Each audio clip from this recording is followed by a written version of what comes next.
Hello and welcome to Tiny Desk Knitting with Emma. I have a guest today. This is my friend Sarah. Hi. Sarah is one of my best fiber friends.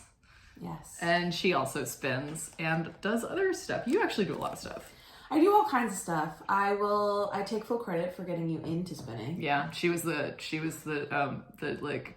I don't know, gateway. Yes. The gateway drug. You were hesitant at first. I was, I know. You thought it was going to take away from your I did, knitting. yeah. I watched Sarah spin like all summer. She got the little wheel thing and I was like, no.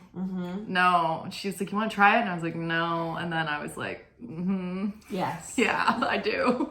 So, yeah. And now she spins more than I do at this point. So. I don't know, sometimes. Well, you have a lot of other hobbies, so like it's kind of forgivable. It takes up a lot of space. It does. All I hobbies. know. Well, you just have the little...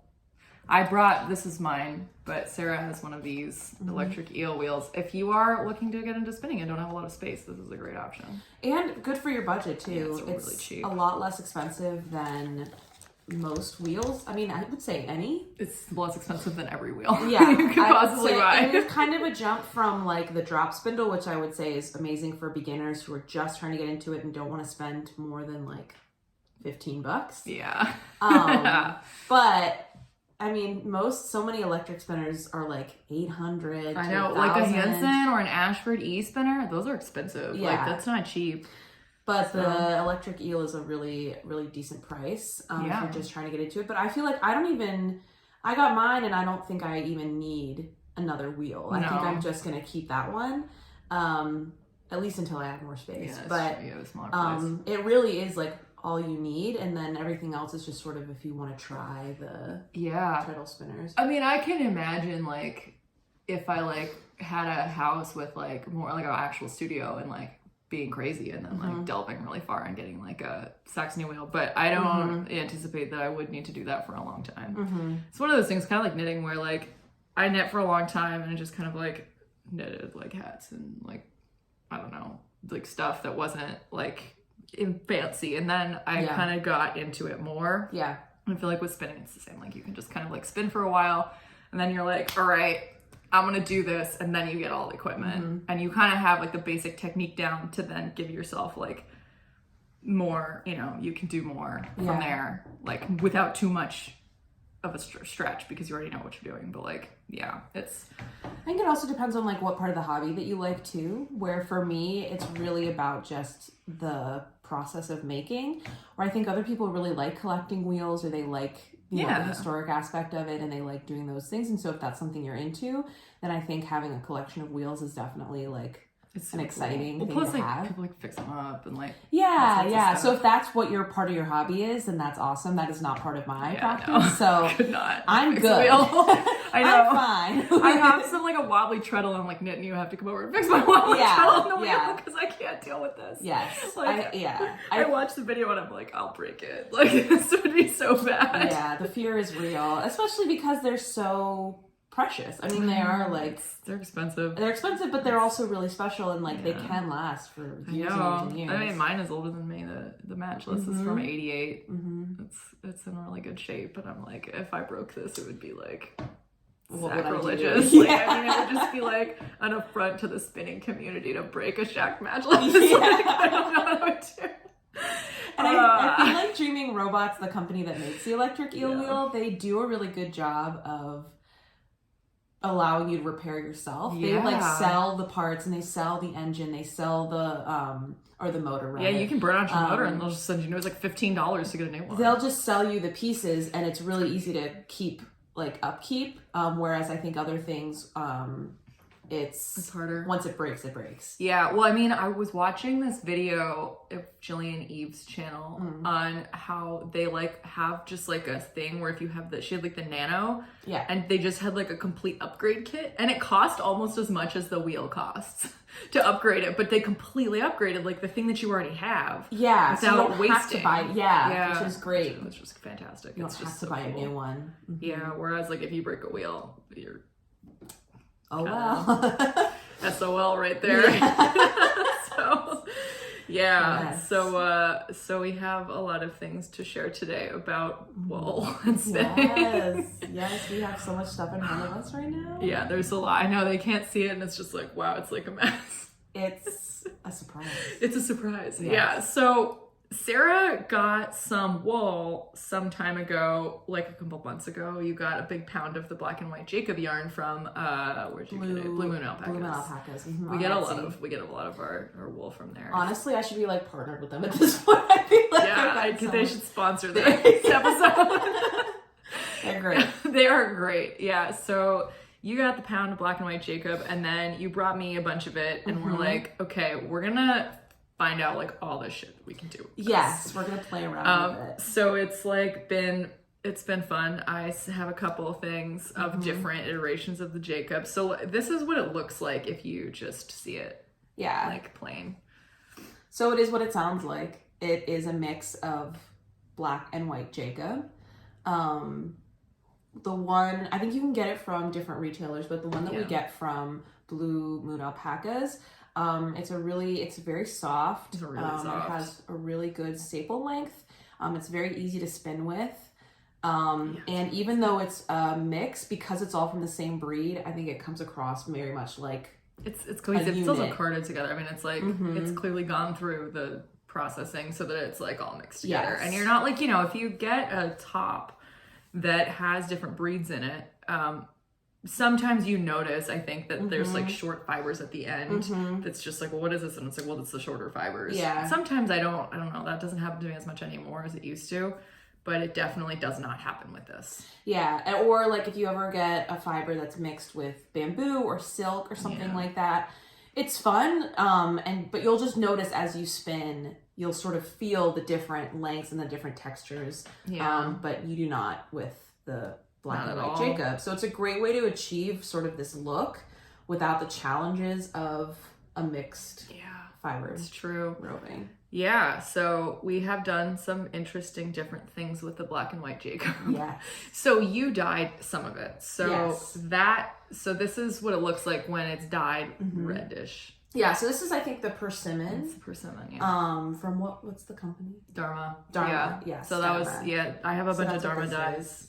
And Sarah used a bunch of them to dye some of this Jacob. Yeah. So this is what it looks like if you just dye the fiber. Yeah. And I mean, it sort of works the way that you would expect, where the white and the light gray picks up the color, whereas the black really retains its blackness. Yeah, it's good. And yeah, you just get a really beautifully variegated. I think it's fun because I think it has the look of roving that you've carded together, which it is carded together, but where you've carded together different colors and things like that, but it's just one thing, and you can just dye it all at once and you still get that sort of look, which is awesome. You have to do a lot less work. And so you have some of that on a bobbin. Yes. So this is what I've started spinning up. This is the way it looks. I would say that like it spins up to be about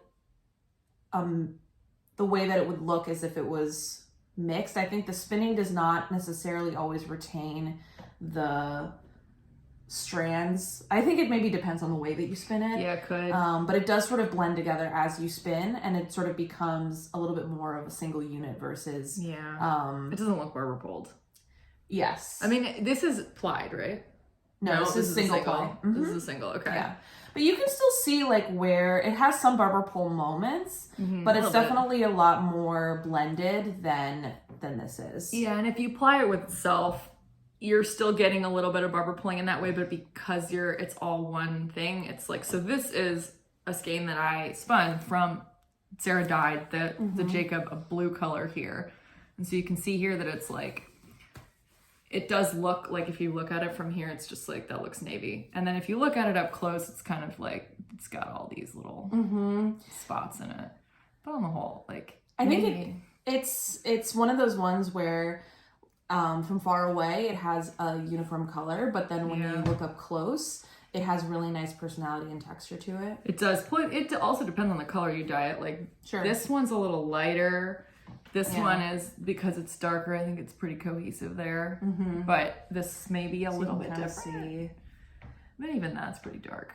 Yeah. I think it's gonna lean toward dark anyways, because I think the black is pretty powerful, pretty powerful in the roving. So even when you have even when it's undyed, I feel like it leans toward a darker gray versus a lighter gray. Yeah. But that also depends on who you're getting it from. So this is the Blue Moon Opacas blended. Yeah. But if you get one that's more heavy on the white, it might be a lighter gray, which is kind of fun to play around with. I feel like it's about half and half, but because the dark color dominates if you spin it, so this is one of the things that I made with just the plain Jacob.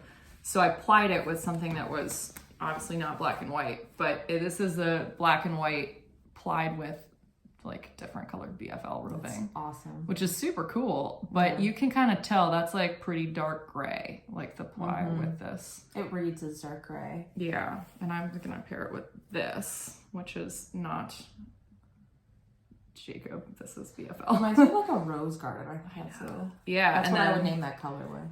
Yeah, I can't remember. I think it was called the Thorn Apple. Oh, just from nice. Nest Fiber Club. And then I'm gonna like make like a metamorphic sweater or something with it, like an Andrea Mowry pattern. Exciting. To go with together. Is this the Rambouillet? No, so this is the white is it's marled. So the white is what I gave some to you and I can't remember what it's called. It starts with a C and it's a French word. It's not Charolais. Maybe it's Charolais. I think that's what Charolais. Yeah. And then the light brown is New Zealand Border Leicester. So it's pretty nice. It's beautiful. Some fun. I thought about making a tune shawl, but I don't think my brioche skills are quite there yet. I think I would just... You will get there like in the next week. I feel like you're I have a lot of knitting to get through. Yeah. We were talking to before we started recording. We have 2 skeins here. Wool that Emma has spun on the electric spinner versus the matchless, and the texture is very different. I think the one point that I would put in the electric spinner side is the level of control that you have. I think it does sort of take away from the sort of like the skill of learning how to control with the treadle, but especially if you're just starting out, or if again like that's not necessarily part of the hobby that you're interested in. The electric spinner is great because there's dials for all of that. Yeah, and you know what I see is like I have a wheel. I love the wheel. I feel like I get up in the morning. It's early. I spin. It's very meditative. But when I'm learning something, or I want to learn like drafting a little bit thinner, or like I chain played this skein. This is from John Arbin, and it was just like a Halloween special thing, and there's orange in it and purple and blue and I don't know, there's a whole bunch of stuff in here, and it was a mix of fibers, and I decided to chain ply it on one. Like I just spun one bobbin and then I chain plied it, and I actually had a much better experience chain plying on the e-spinner than I did on my wheel, which Sarah had said, because I was like, chain plying is fun, but it's kind of a lot. It goes really fast. I don't really know what I'm doing. Yes. And she's like, oh yeah, like it's much better when you can turn that speed dial way down, which I did. And it's consistent. Like it's not going to start speeding up on you. So it's just one less thing that you have to think about. I feel like chain plying is one of those things where you do have to use your brain a little bit more. And having that and the treadle and, the tension and all those different things in mind is difficult. But it helps to have some of those things like taken care of. Yeah. Well, and then I spun this, and this is a 2-ply. This is also from John Arbin. This is Harvest Hues, which is 65% merino and then 35% swart blaze. So you get the teal merino and the swart blaze like dark brown to get this kind of murky color. You can buy this as yarn in, I think, DK, or no, worsted and fingering weight. Oh, cool. And I made that red, that big red hap that I made this summer. That was with this, but it was in a red. So I actually have a bunch left, and I thought I was going to put them together with something. Yeah. It's like a lighter with like stripes or something. It's beautiful. It's like a peacock. Yeah, it's really nice. Teal. It's very like underwatery, kind of murky. But this has much higher yardage than I have been able to get on the wheel. So this has 400 yards on it. Oh, nice. And I was like, wow, like it felt like it took a long time to spin it.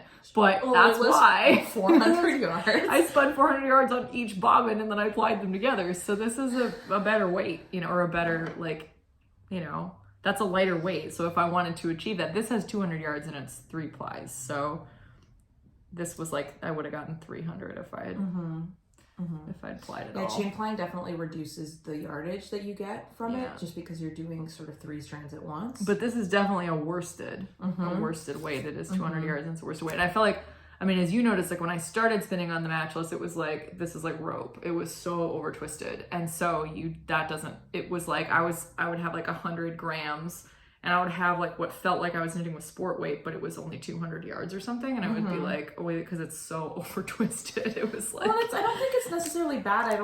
I think it just has different purposes. It serves different purposes. It does. And like if you're knitting or you're spinning for socks or something, you want it to be like that because then it's stronger. But like I was not achieving a sock consistency of single, and so like it wasn't really working. But I figured it out. Now I learned how to treadle a little bit more slowly, and then. But this is, the e-spinner is like a game changer. It's because you never are treadling, so you're never changing the speed at which you are spinning. Yeah. Which is amazing. Yeah. So. I think it does take like some getting used to. I think Jillian Eve compares it to driving manual versus driving that's what automatic. I would say. It's like, you don't have to think about it as much if you're using the spinner. But you do have to sort of change your mindset a little bit because it doesn't stop also. Yeah, so the pedal for me has been really helpful that you can just touch with your foot because if it flies out of your hand, it doesn't stop. And the first time I tried yours, when I was just getting into spinning, it kind of messed me up a little bit. And I was like, why isn't it stopping? Because it's, like, doesn't care. It's like, it's a machine. So it's like a little bit frustrating, but it does have the switch. It does switch. Can hit the switch, but you have to like, that's a thing. Like you have to go and hit the switch versus just stopping paddling is what stops the wheel. So you always hit the switch. I always plug the pedal in because it's like I just touch it. It's just like the treadle. Like, I mean, because I'm used to having my foot hit something. I'm like, oh, this is what I need. Yeah. But I will say that I have been a little bit afraid of forgetting to flip the switch after plying. And I like woke up in the middle of the night, like sweating a few nights ago, thinking that I'd gone back from plying to going back to spinning this. And I was like, oh my gosh, did I flip that switch? Am I now S-plying? I made that mistake. I ended up just having to make it a single because I didn't know when. But I did that. I had spun some and then I took it off and I was plying something and I put what I was spinning before back on and I forgot to switch the direction.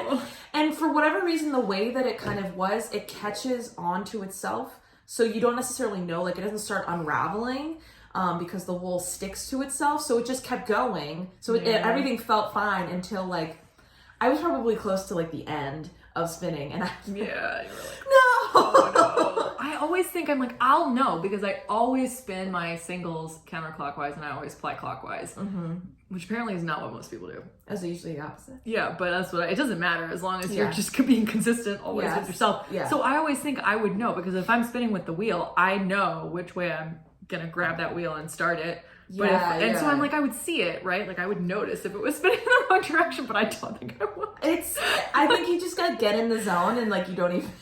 Exactly. At least that's what happened to me. No. Maybe other people would notice. I don't really notice, and it's like, oh no. Like when I first started out, I did not use it consistently. I would just use whatever direction that it was going in. Oh, yeah. So like if I applied something, I would just keep it in that direction for the next thing I spun. And what ended up happening was, and this is like what I had to learn, was that then when I wanted to ply two things together, because they weren't consistent, if I had two things maybe I wanted to ply together, they were in the wrong direction. And so I was like, okay, I need to be more consistent so then I have more freedom to be able to ply things together without having helps. to it just helps. Oh, and we have one more thing with the Jacob. The locks. So this was my first time spinning an art yarn. It is cool. These are locks that I got from an Etsy seller that I dyed pink myself. And then this is the blue Jacob that Emma spun. Yeah, so you can see it's the same. It's called Galaxy. That's good. That's the colorway for this is Galaxy. It was an adventure spinning with locks for the first time. Cool. I mean, I love the way that it came out. I think that it's definitely doable. I think that you would have to be careful using this. I don't think it's as consistent as my other spins where it's more utilitarian and you can just use it. I think this would be really good for like a weaver or somebody who is really, I guess, going to be mindful and using it just because there's just little pieces that are sort of falling off, like like, oh yeah, they're not falling off, they're but loose, like they're loose. because there's locks, like they're gonna. So it's a little extra challenge, I guess, if you wanted to use it in knitting or crochet. Yeah, and Sarah does sell hand spun, so you are knitting or you're spinning, and then other people are using it, which is not. Yes. So she is very thoughtful about things like this because you have to explain like to people at the markets, like what am I going to use this for? Yes, absolutely. So that's pretty interesting. Yeah. But yeah, the locks were very cool. I remember when you brought them and you showed them, and I was like, what? Well, I had them from like a long time ago. My MFA thesis that I did was about wool, and so I actually in that exhibit nailed wool to the wall. I like staple cut into the wall, and the locks were part of that. And I just had you wrote the word wool. I did. Well, it's very cool. And so I just had these left over, and I just didn't know if I was ever going to use them for anything. But I think... And then you got the e-spinner after that. I did get the e-spinner after that, yes. But I just saw people spinning with locks. There's an Instagram person, A Wild Offering is their handle. She's amazing. She does stuff with... mohair mostly. Mohair and Pygora. Which and she has her own like sheep and in her own farm, like that she shears herself, and she spins with locks, and she does like a coreless core spun. Her Instagram is so beautiful. Yes, A Wild Offering. We will it's linked in the show notes. You can follow her. She also sells her hand spun as well. It's hard to get. It is hard to get because it sells out like as soon as she puts it on. But yeah, you mostly sell at markets, right? Is your stuff on Etsy? The yarn is not yet on Etsy. It is one of those things where if I post a picture about it and I get, if you message me about it, you can contact Sarah. Her email is in the show notes. Yeah, we'll put all my if you want some. Definitely. But but you do have an Etsy shop because you're an illustrator. Yes. So that's what I say, like, my trade, my way that I support myself is as a designer and illustrator. So I have some Sarah stickers on the bottle. So this is your Sarah's cat bow. So I do stuff like that I sell at markets, and then I also... this guy too. Yes, the flower. This is the whole flower. This is holographic, and I really like it. And I went into a rant when you showed it to me about how he looked like the 16th century composer who stabbed himself in the foot. Remember that at the market? I was like, Sarah, this guy. And I'm like, okay. Cool. Yeah. Stabbed himself in the foot. Yeah. It looks just like that composer. Not really. It reminded me of like a French Baroque wig. Yeah, like the wig and then like the ruffs. Yeah. But my Instagram and stuff will be. For sure. Well, and you have a lot of like cards, and she does hand cut stamps and stuff, and so you stamp things. It's very cool. I have a lot of hobbies. I know. Sometimes Sarah will just send me a picture. I'm like, "What is this?" And you're like, "Well, I have COVID, so I'm kind of like, this was a while ago." Like, I don't know. I just made this. And okay. She can't leave the house, so it's like just like. That was a good week for your creativity. It really was. That was when you made the little teapot stamp. Yes. This was very cool. I should take a picture of it because it's in my office and it's taped to the wall. It's like a teapot stamp, and then there was a cup stamp, and you connected them with a string so it looks like the teapot is pouring into the cup. Yeah. It was very cool. It's like, how did you think of that? It was a COVID-addled brain. Yes, it's truly in between sleeping, like semi-conscious brain. That was very cool. Thank you. That was very cool. It's a lot of fun. I've always been like this. Like, I can never do one thing for too long. I just sort of sample all different things. Speaking of which, I did also want to show, I don't know if anybody is a felter out there, but I do make felt as well. And I wanted to show that this is felt that I made with the black and white Jacob. So as you can see, and these are yarn scraps just to add a little pops of color and stuff like that. But the black and white Jacob, as you can see, even as a felt as well, like really blends together to be a really beautiful gray. But I think the thing that's so lovely about it is that you do still see the white fibers and the blended elements of it, but it's just like as a unit, it really comes across as a dark gray versus when you look more closely, you can see all the little dapples of color. Yeah. Sarah and it felts very well. Not all fibers, not all wool is easy to felt with. or it just takes forever and it doesn't want to. Yeah, it's a little locked together. Yes. The grippier. And that especially happens, like we were talking about, that especially happens when you have different breeds of sheep. Yes. They don't always want to blend together or be felted together. And the black and white Jacob, because it's all the same breed, it really likes to felt together, which is helpful. And because wet felting is a very physical process, and if your fibers don't want to felt together, it can be very arduous. Frustrating. Yes. I mean, I think it's already pretty arduous. Like, I mean, it is already arduous. It becomes even more arduous. You have like a pretty small setup in that apartment, and you managed to felt a lot in there. In your tub, right? A bathtub. Yes. Bathtub experience. It's really, you know, you can felt anywhere that you're not afraid of getting wet. Your backyard, your kitchen. Bathtub, I think, is an ideal. The only thing being that you kind of have to bend over and be like Does the cat agitating in there? Is he interested in it? He checks it out. My Bo's cat, he's a curious cat. Yes, my cat's name is Beauregard. Bo for short. Bo. That's him on the sticker. Yeah, little Bo. He's very sweet. He is a very, he's a gentleman, I would say. Yeah. Every time I go over there, he's like ready to like, let's go. Very social. I mean, he's kind of like a dog, honestly. He is like a dog, He's always wants to be where people are. But so sweet. I like that he hangs out in the stairwell in the apartment. And he's friends with the cat downstairs. He is friends with the cats downstairs. Who recently, like, the dynamic has been shifting. Oh no. Like, at first, Bo was sort of the one, like, harassing her, and now she's, like, standing up for herself, which is good. I mean, he needs to be humbled, I think, so. Yeah, that's Alyssa's cat, right? Yes. Poussey. Cat. Yes, Poussey. I don't think I've ever seen Poussey. I've just seen Bo. It's funny because she's, like, half his size, and now she's just, He's a big boy. He's a big boy, and she's just, like, this little tortie.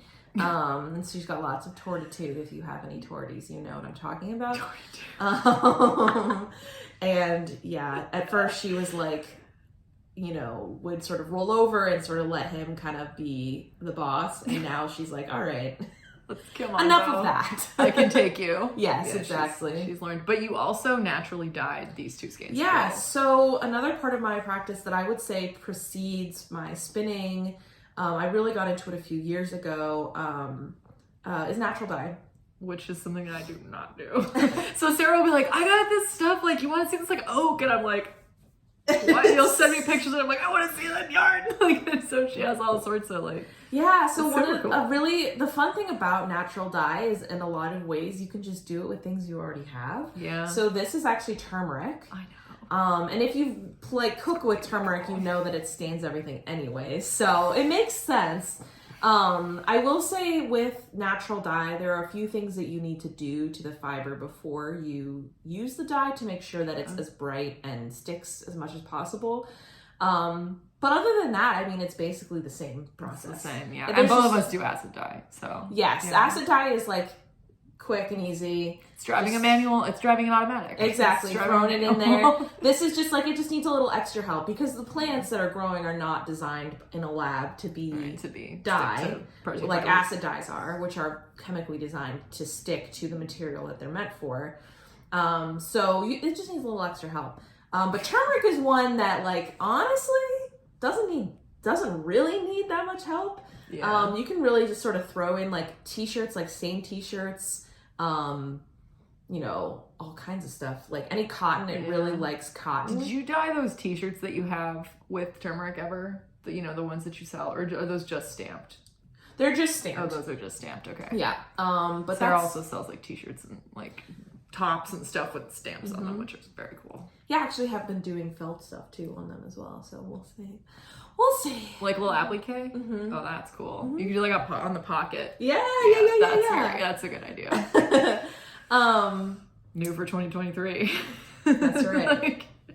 I think the thing to know about turmeric and some of the other ones that you might see, like black beans create a really beautiful blue color, or I'm trying to think, like grape or purple cabbage.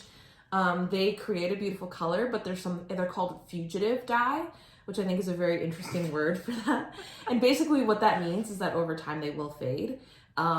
So they're not as permanent as other natural dyes or acid dye, or synthetic dyes. And you can even kind of see like here, this part has been exposed more to the sun.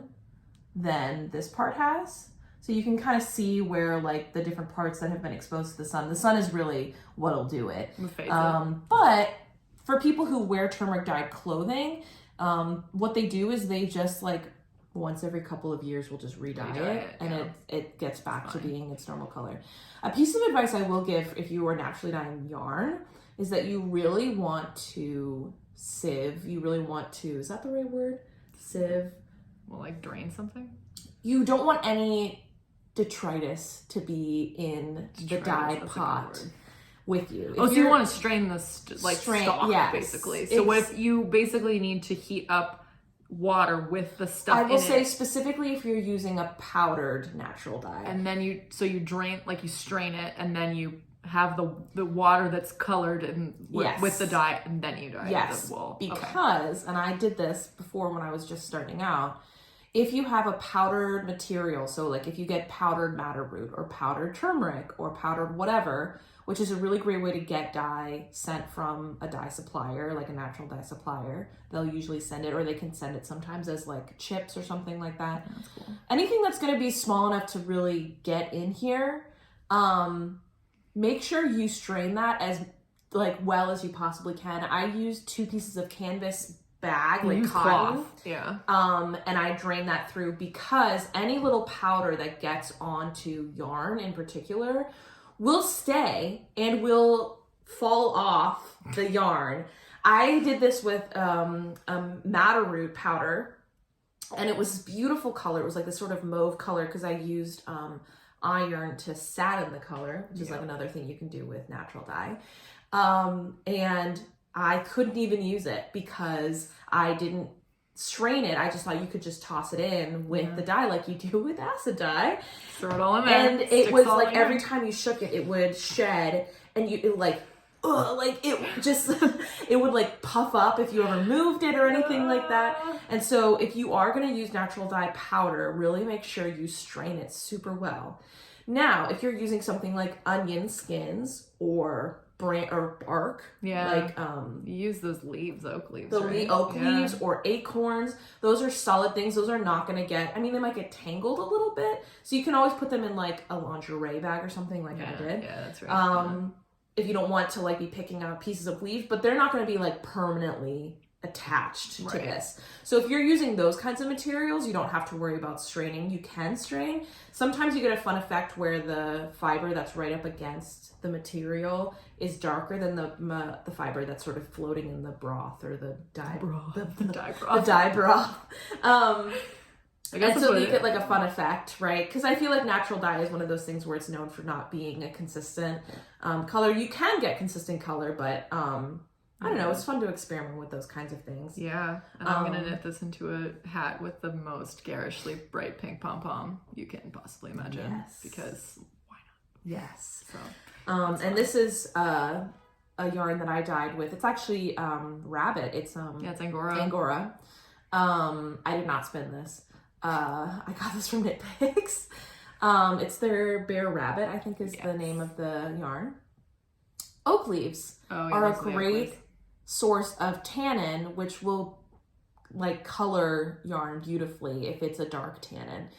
Tannin, same thing that's in wine, same thing that's in tea if you overbrew your tea. Just like dye yarn with wine. It'd be a waste of wine. It would be, I mean, if it's like crappy wine, I feel like it's probably and it actually turns, the oak leaves will deposit a really beautiful brown color, but this is satined or altered with an iron afterbath. So what that means basically is I dyed it with the oak leaves, and then in a separate pot I had iron, like ferrous oxide, I think is what it was, or ferrous something.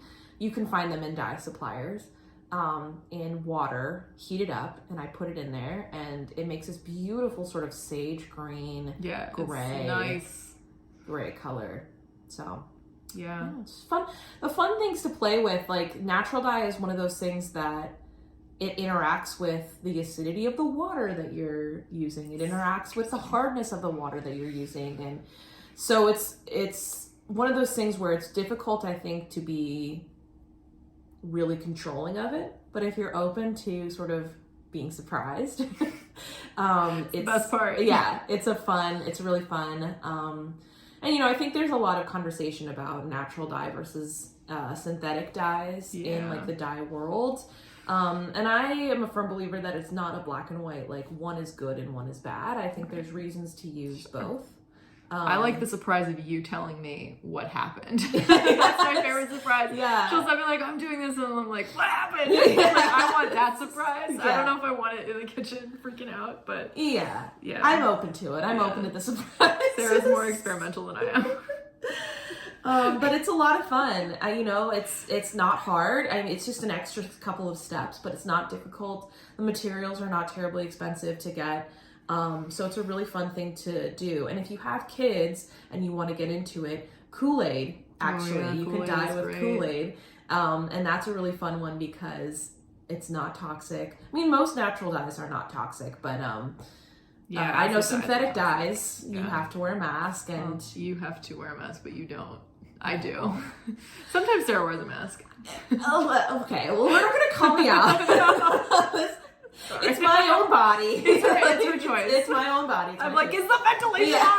The fans. I am very careful. I'm not like smelling it. You know, I'm not. No, it's only open for a second. It doesn't do. It's not going to kill you. But if you have children or little ones around, or people who are inexperienced or who don't know, it can be scary because like a plume of that dye is not something you want in your body. Yeah, you're okay if you just kind of open it and it's right there. Yes, like it's which not is what getting I do. everywhere. Yeah, you're fine. I don't. You're fine. Like shake it up into the air and like dance in the synthetic dye.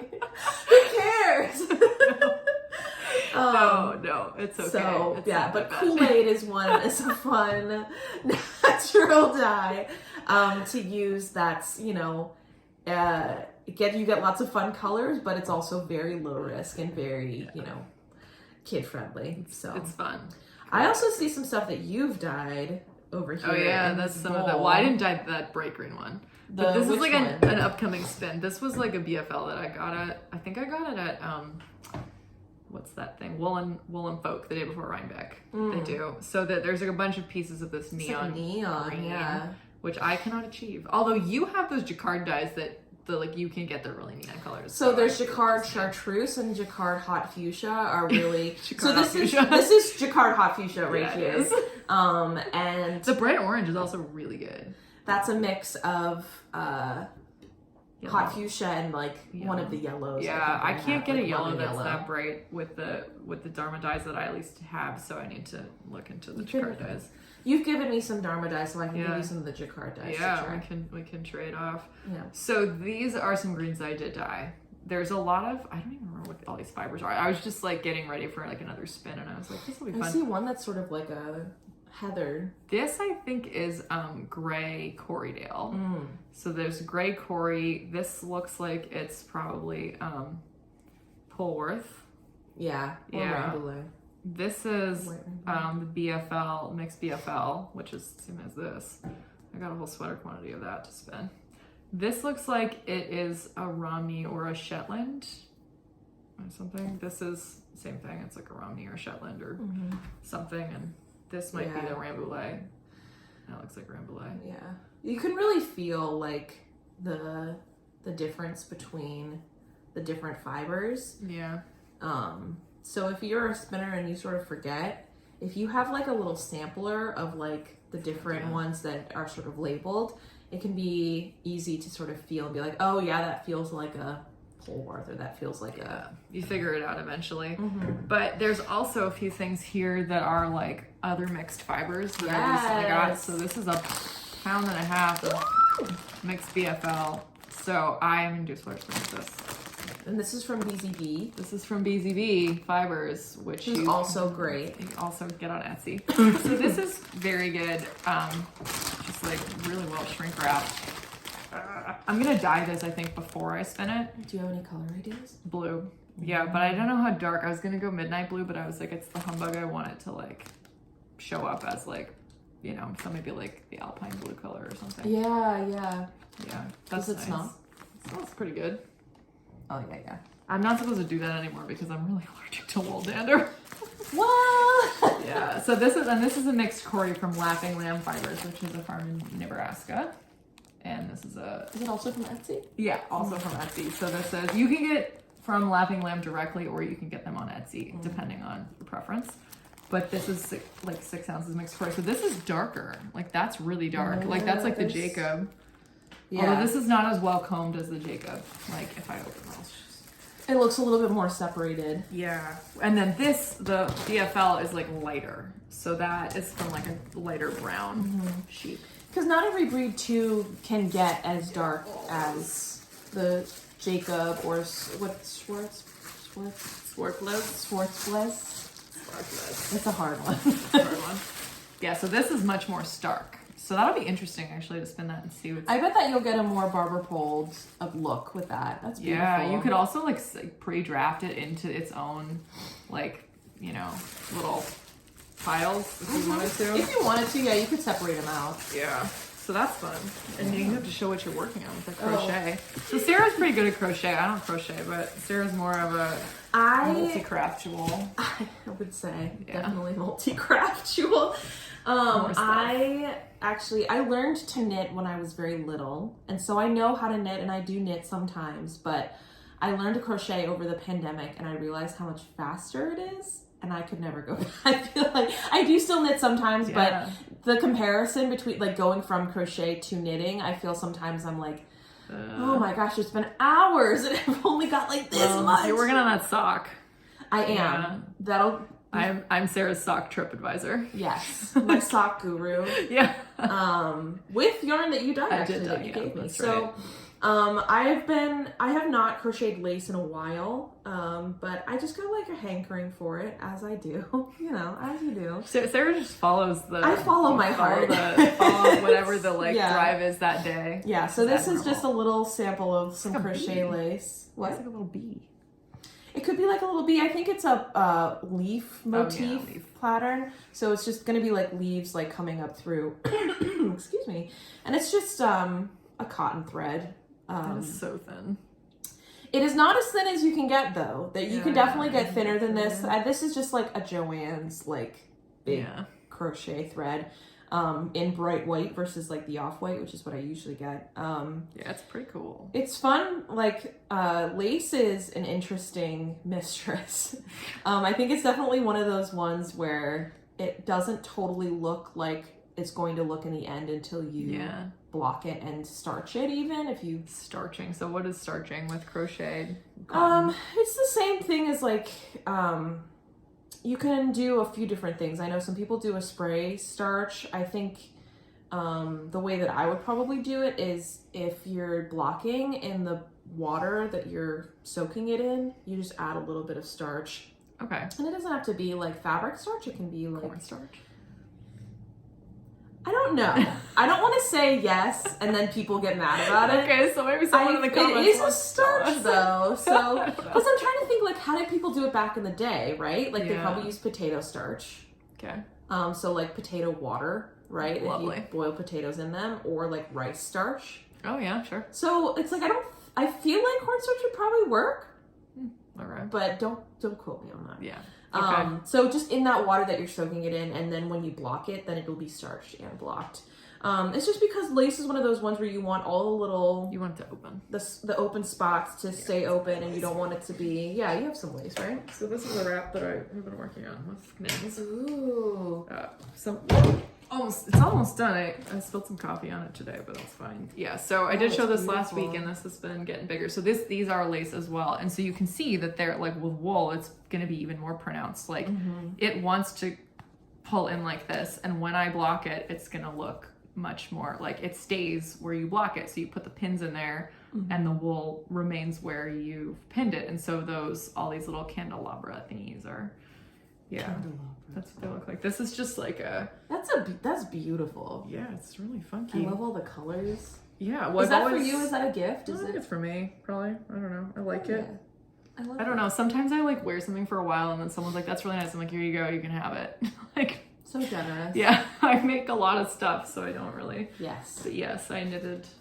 Truly my most prolific fiber friend. Yeah, prolific.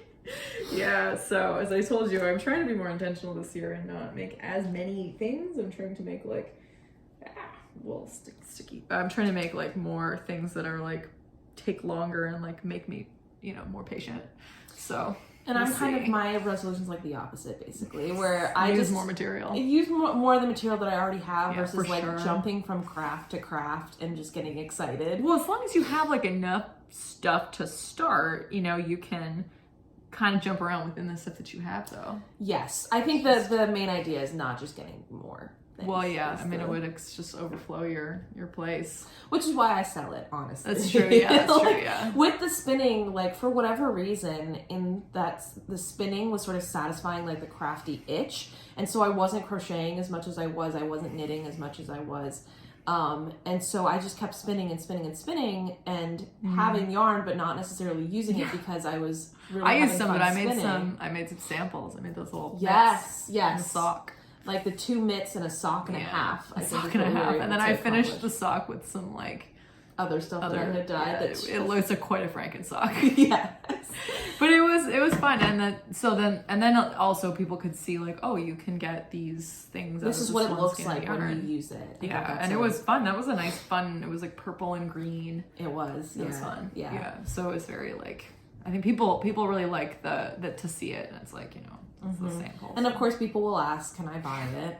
It's like, I could not sell it to you for a price that you would want to pay for a pair of mitts. Because they are handmade and hand spun and hand dyed. So a lot of love went into those. Yes, a lot of time.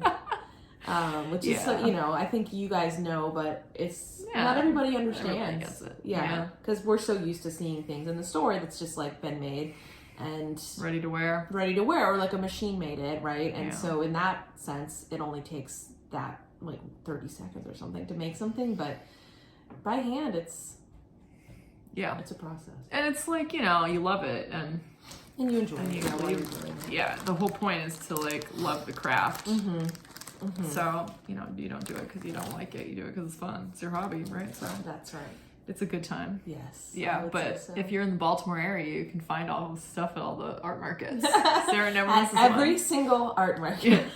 Sometimes I'm there. It's kind of fun. Yes, I know. Come say hi. Tabling at the farmers. I always call it the farmers market. The farmers market, which is hilarious because there's no produce. No produce at the art market. It's only artists most of the time. Just artists.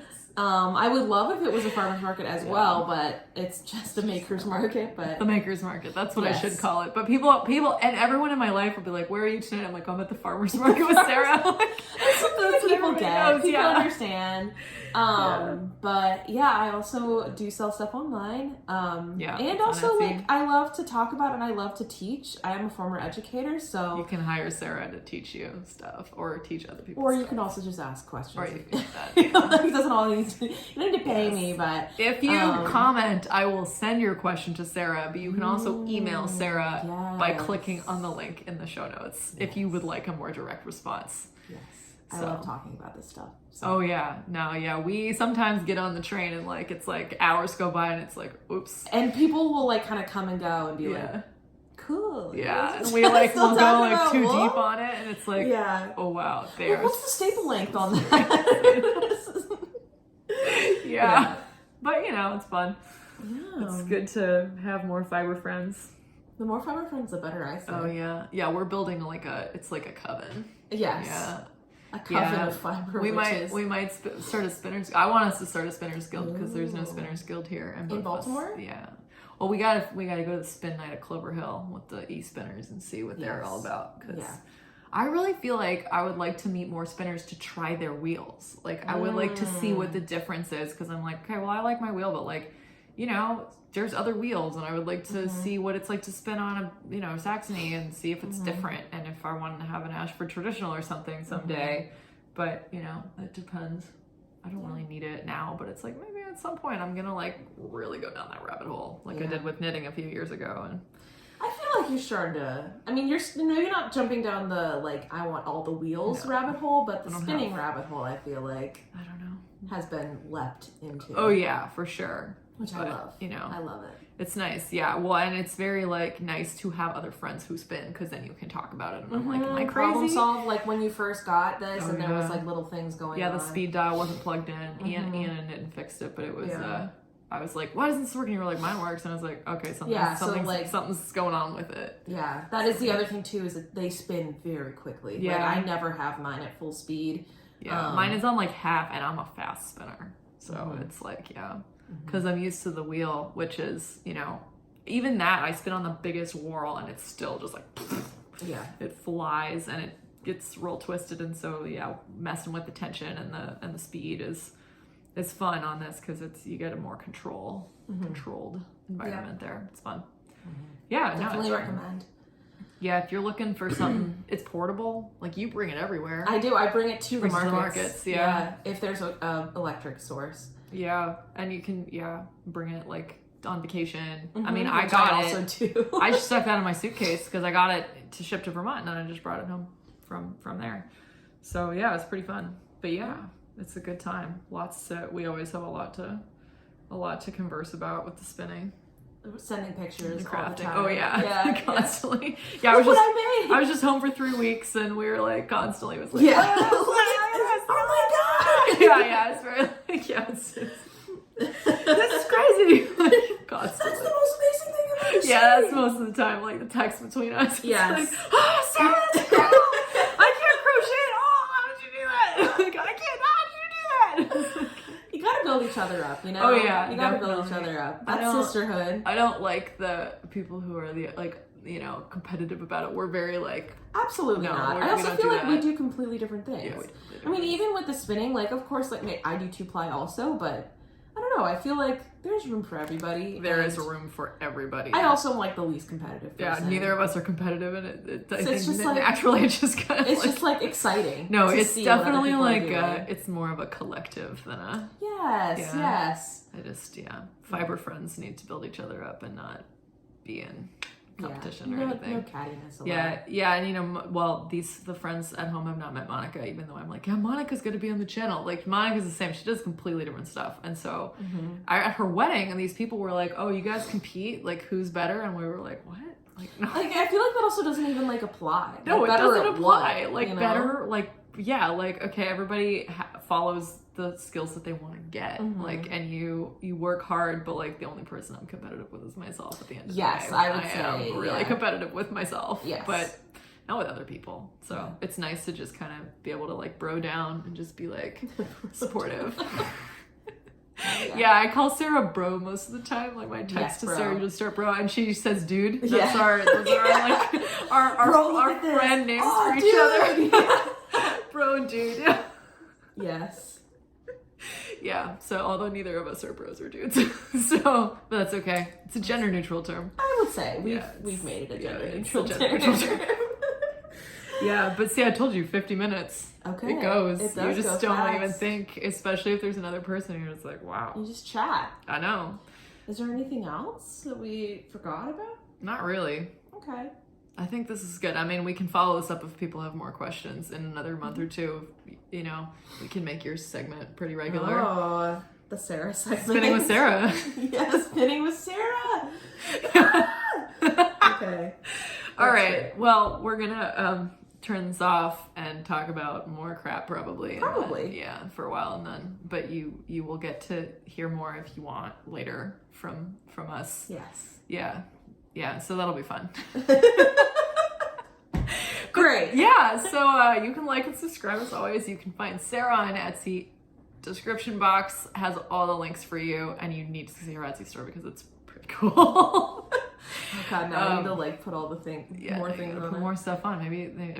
Maybe it will be cleaned out because everybody wants all your stuff. That would be good. Then you can make more stuff. I'm not saying that like nobody has to spend any money on my stuff. I'm just You should. It's really nice. Appreciating is all I need. But yeah, we will be back. I will be back as always in a week. And so thank you for watching. This has been Tiny Desk Spinning with Sarah. Thanks for having me. Yeah, it was great. Nice to meet you guys.